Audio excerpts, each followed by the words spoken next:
చంద్రబాబు అణచివేత చర్యలతో రాష్ట్రంలో ప్రజాస్వామ్యం ప్రమాదంలో పడిందన్నారు వైఎస్ జగన్.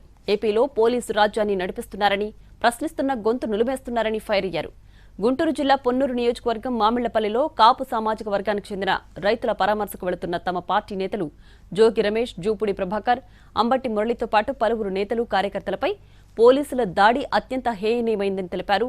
జరుగుతున్న అన్యాయాన్ని చూపిస్తూ ప్రభుత్వాన్ని నిలదీస్తున్న వైసీపీ నాయకులపై పైశాచికంగా వ్యవహరించి అరెస్టులు చేసిన విధానం దారుణంగా ఉందన్నారు జగన్.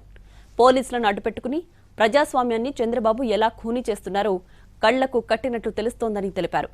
శాంతియుతంగా నిరసన తెలియజేయడానికి వెళితే చంద్రబాబుకు ఎందుకు బీపీ వస్తోందని, అంత ఫ్రస్ట్రేషన్ ఎందుకు చూపిస్తున్నారని ప్రశ్నించారు జగన్.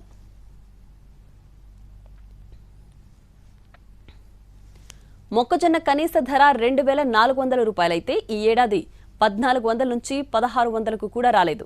తీవ్రంగా నష్టపోతున్న కాపు సామాజిక వర్గానికి చెందిన కొందరు రైతులు తమ మొక్కజొన్న పంటను తమకు సంబంధించిన రైతు గోడౌన్లో నిల్వ చేసుకుంటే పొన్నూరు ఎమ్మెల్యే ధూళిపాళ్ల నరేంద్ర తన అనుచరులతో దాడులు చేయించడమే కాకుండా ఆ రైతులపై అన్యాయంగా ఎస్సీ ఎస్టీ కేసులు ఎందుకు పెట్టించారని ప్రశ్నించారు. కనీస మద్దతు ధర 2,400 రూపాయలకు కొనుగోలు చేయకపోతే ఎవ్వరూ ప్రశ్నించకూడదా అని అడిగారు. రైతులకు సంఘీభావంగా మామిళ్లపల్లి ఎవరు వెళుతున్నా వారిపై పోలీసులతో దాడులు చేయించి అరెస్టులు చేస్తారా అని ప్రశ్నించారు.